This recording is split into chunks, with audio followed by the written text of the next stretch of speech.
বন্ধুরা দেখো আমার মেয়ে স্কুল থেকে আসছে, তারপরে আসে দেখে ঘরে কাজ নাই, তো কাজ করতেছে। দেখো কি করো মা, তুমি কি মাখছো? এটা কি সালাদ? হ্যাঁ, কি কি আছে সালাদে? গাজর আছে, হ্যাঁ, আর বিট বিট আছে, আর টমেটোর আছে, আর মটর আছে, আর পেঁয়াজ আছে। আরো ধনিয়া পাতা দিতে লাগবো, নিমক দিতে লাগবো, তারপরে ক্যাপসিকাম দিবা নাকি? ক্যাপসিকাম দিবা? ও ক্যাপসিকামও দেওয়া যাব, একটু তেল দিয়া পরে খাইব। তো বন্ধুরা এটা খুব উপকারী জিনিস।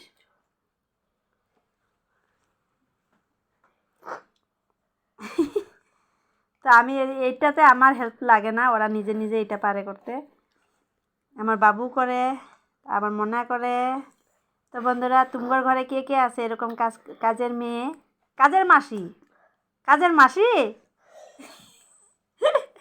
তো আমার ঘরে একটা কাজের মাসি আছে, এই যে কাজ করে, আবার হাঁসেও। হাতটা দেখো কি কালার দিছে, কি সুন্দর কালার হয়েছে, দেখো হাতটা। ওর বিশ্বাস এরকম সুন্দর সুন্দর ফল খাইলে, ভেজিটেবল খাইলে নাকি মানুষ সুন্দর হয়, তো ওর বিশ্বাস। আর ও ওগুলা খাইতে খুব ভালোবাসে। এখন খাবে ভাতের সাথে। তো এখন দেখো আমার পুচকি মায় কত কাম করে আমার ঘরে।